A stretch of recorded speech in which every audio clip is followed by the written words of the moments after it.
Just this week, ladies and gentlemen, my first guest received an Emmy Award for her work on Saturday Night Live, where she is the show's head writer and co-anchor of Weekend Update. Please welcome Tina Fey.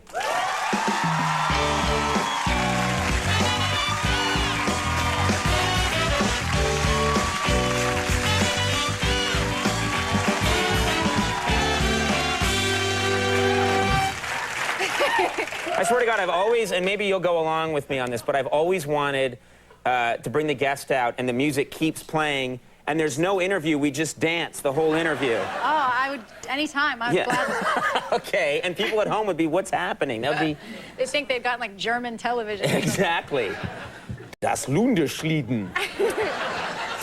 First order of business, congratulations. Thank you very much. And, you know, congratulations to you, because I thought you did an outstanding job. Oh, thanks. It's a little... Please, that's not... Funny. That's insanity. It's good. That's insane. Please, that's crazy. But more about me.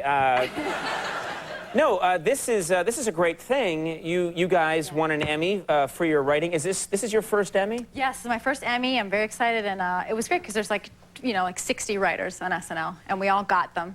And it was funny too because we realized that we had to get them home. Right. And you can't. Like, and home is the awards are in Los Angeles, and home is New York. We had to fly back to New York, and you can't even take like a spork on a plane anymore. Yeah. And then an Emmy is like a big, blunt thing with two sharp points on the end. The wings, people don't know this, but the wings of the Emmy are the most dangerous thing that you've... I mean, they sharpen them down to a point. Yeah. So how do you...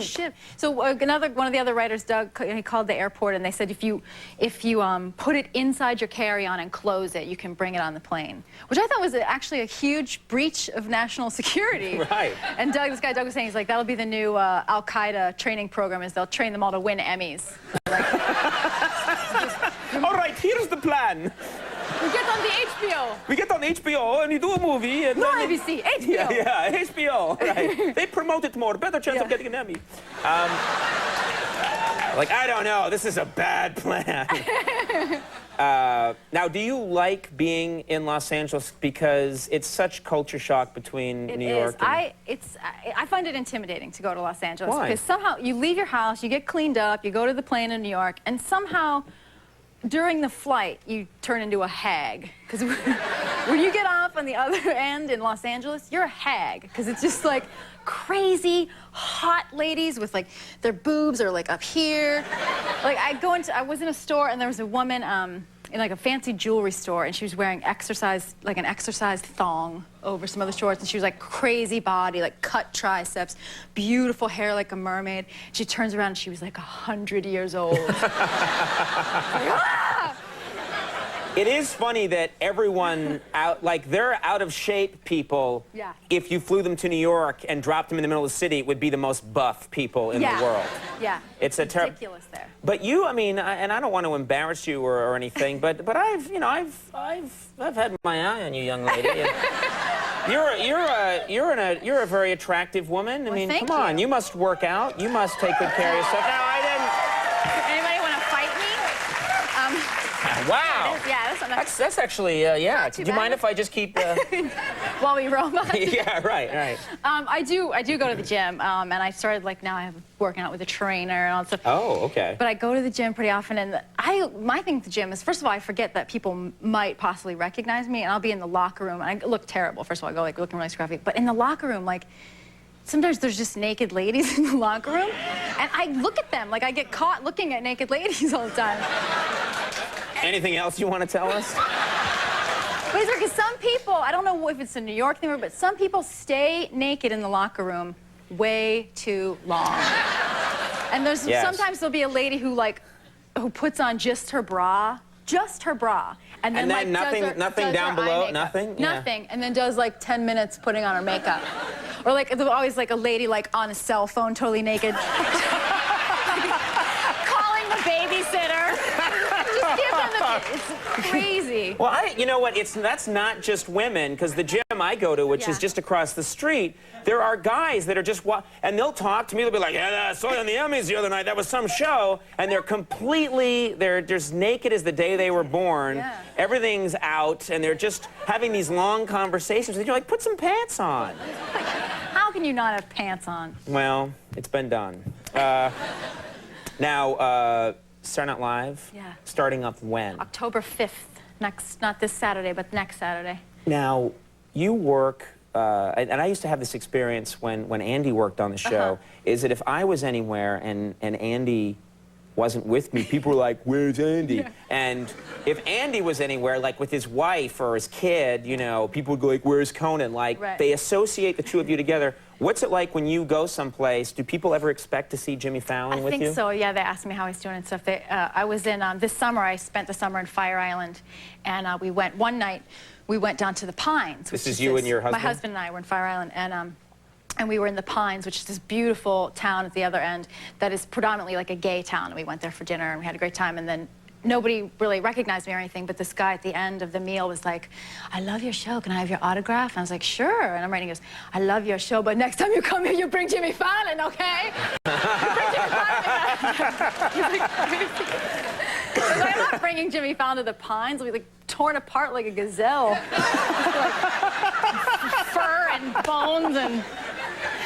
Jimmy Fallon, get him! Oh, Jimmy Fallon! Now, I don't know if you run into this. I run into it because I tell jokes here on the show, and sometimes people, you know, they get upset. It doesn't happen that much, but on Update, you go after like lots of different celebrities. Does it ever haunt you? Do you ever hear back from someone that someone's not happy? Sometimes you hear back, or you see them and you think, oh, I've made fun of them. Or I have a theory that I am secretly banned from The View. The show, The View. The View? Because I've never been asked to be on The View, and only because it's such a lady show, and they have like all these ladies on, and I'm a lady. Right. Right?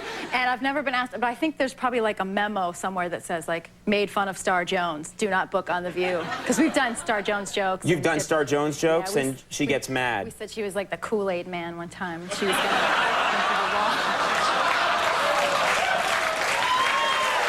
Well, I have to tell you, Tina. Yeah. I really do think it is Star Jones because, yeah, she's one of the few people that like called me up once mad because we did a joke, and she was like, "You're talking about Star. You shouldn't be talking about me. I'm Star Jones." And she was like chewing me out on the phone, and then she was out of breath the whole time. Seriously. I'm sorry, but that's a true story. Did she refer to herself as Star Jones? She no, I don't think she was that out of it. No, she was just mad at me, and she was, and I was like, "I'm sorry, Star Jones," and she was mad, and I swore I'd never talk about it on the air.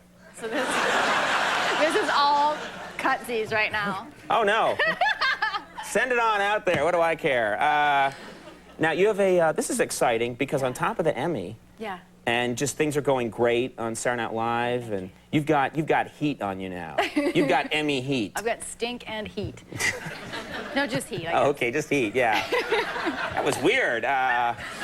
But now I'm told you have a movie coming out. I do. I'm very excited. I have a movie coming out October 18th, and it's called 5 Ways to Break Up. And it's mostly, in it. It's Mina Suvari and Jake Gyllenhaal are the main people in it. Cool cast. Cool cast, right? I'm in it a little bit.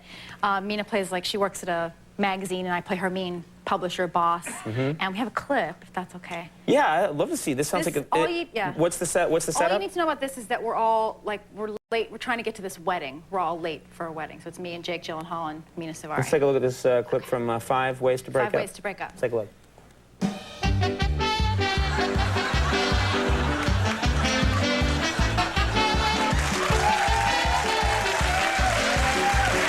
I'm looking forward to that.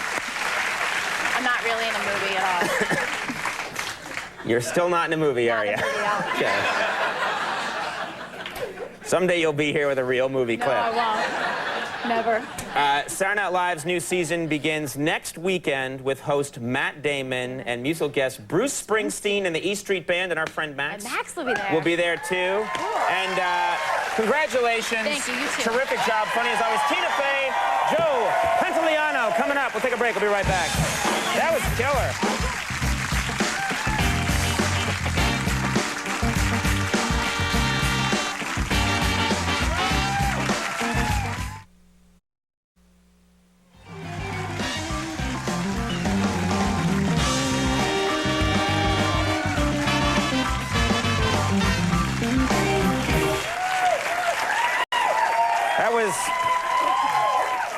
That was nice of you to dance for us Thank throughout you. the whole commercial break. That was incredible. I made $30. Yes, $30 in tips, yeah.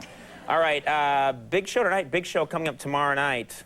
All right, you think you're so hot. Animal expert Clyde Peeling going to be here tomorrow. Wow. Yeah, he's got Emmy heat.